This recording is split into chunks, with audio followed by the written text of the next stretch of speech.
అంబేద్కర్ కోనసీమ జిల్లా కొత్తపేట నియోజకవర్గం వ్యవసాయం నామోషి కాదు, అన్నదాతకు ఆత్మగౌరవం.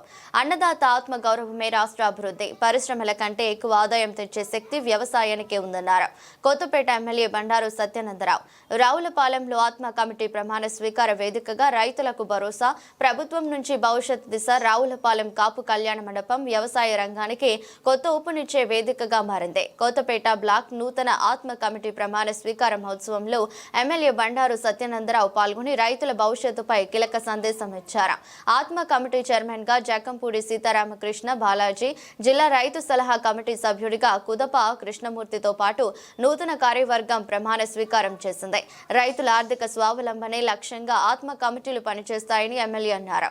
వ్యవసాయం చేయడం నామోషి కాదని, రైతు తలెత్తుకునే నిలబడాలంటే వ్యవసాయాన్ని లాభసాటిగా మార్చాలన్నారు. 10,000 కౌలుతో సరిపెట్టుకోకుండా స్వయం సమృద్ధి దిశగా రైతు అడుగులు వేయాలని, కూటమి ప్రభుత్వం అధికారంలోకి వచ్చాక వ్యవసాయ రంగానికి ఊతమిచ్చే సంస్కరణలు అమల్లోకి వచ్చాయన్నారు. రైతన్న మీకోసం అనే కార్యక్రమం మనం ఈ మధ్యన పెట్టుకున్నాం.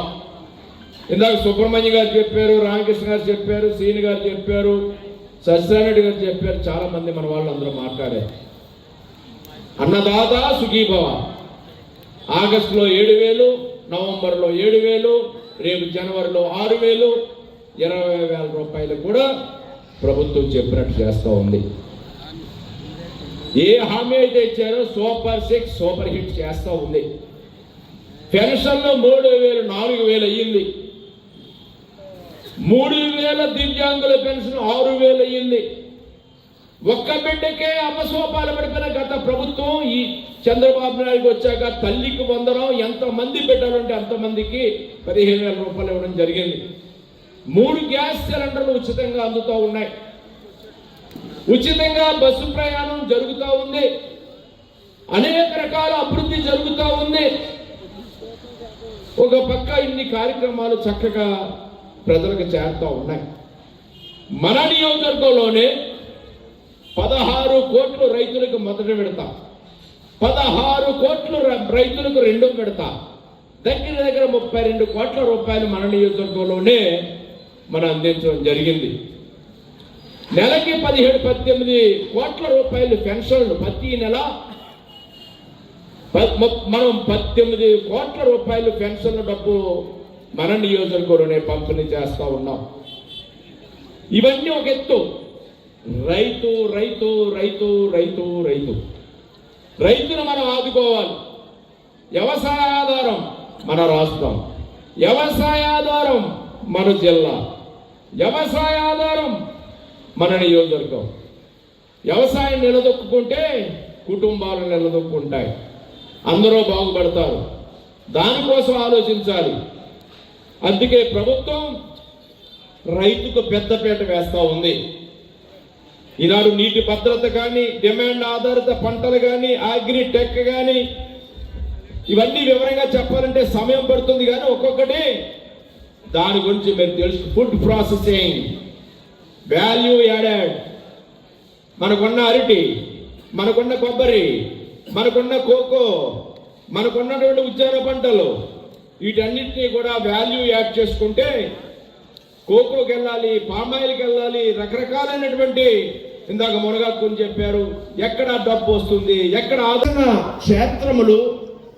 ఇందాక నేను చెప్పాడు విజ్ఞాన యాత్రలు, ఇలా టూర్ కూడా చేయొచ్చు.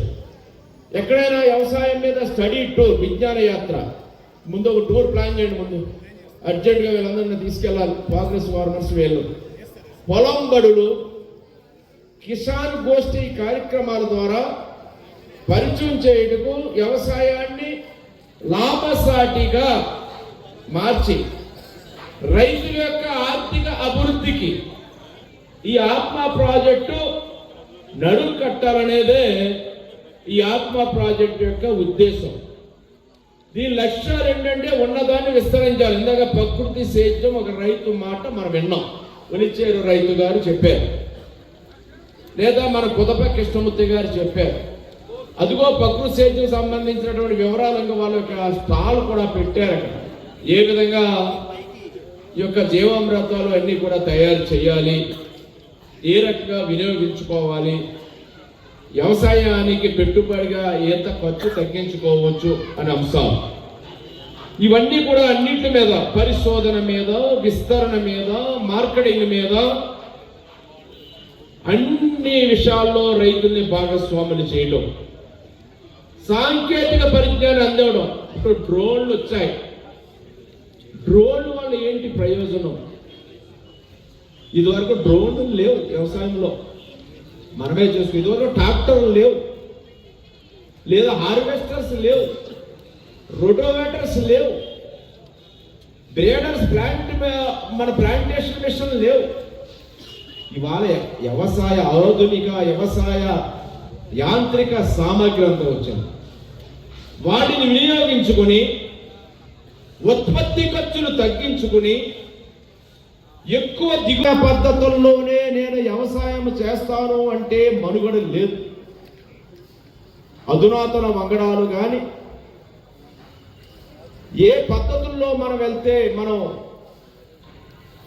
ఎక్కువ ఆదాయాన్ని సంపాదించి, ఏ పంట వేసుకుంటే ఎక్కువ ఆదాయం వస్తుంది, ఏ సమయానికి వేసుకుంటే వస్తుంది, డిమాండ్ ఆధారిత పంటలు వేసుకోవాలి అనే విషయాలన్నింటి మీద కూడా రైతుల్ని గ్రూపులుగా చేసి farmer producers associations organizations, FPOs, farmer producers organization and FPO, రైతు ఉత్పత్తిదారుల సంఘాలను పెడితే కేంద్ర రాష్ట్ర ప్రభుత్వాలు కోట్ల రూపాయలు గ్రాంట్లు కింద, సబ్సిడీలు కాదు, ఇన్సెంటివ్లు కాదు, గ్రాంట్ కింద అక్కడ మీకు ఉపయోగపడే విధంగా చేసుకోవడానికి కూడా 10 కోట్ల రూపాయలు ఒక విస్తరణ కార్యక్రమాన్ని కూడా ఇస్తున్న పరిస్థితి మన జిల్లాలోనే నేదునూరులో కొబ్బరి మీద చేస్తున్న, కాయిల్ మీద చేస్తున్న ఇండస్ట్రీస్కి కేంద్ర ప్రభుత్వ సహకారం పొందుతూ ఉన్నారు.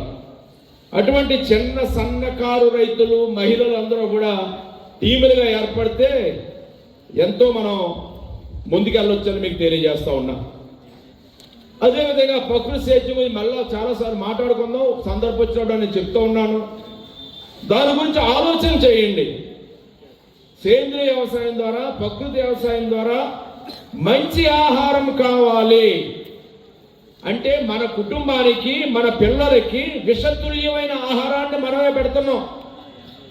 యూరియా వాడకాలు, పురుగు మందుల వాడకాల ద్వారా మనం తినే తిండి విషతుల్యం చేసుకుని ఆ తిండినే మనం పెడతా ఉన్నాం, దాటినే మనం తింటా ఉన్నాం.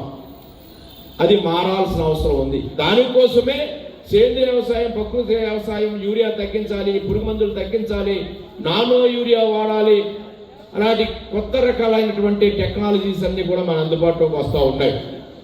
క్యాన్సర్ కారకం యూరియా అనేది ఈనాడు శాస్త్రవేత్తలు చెప్తా ఉన్నారు.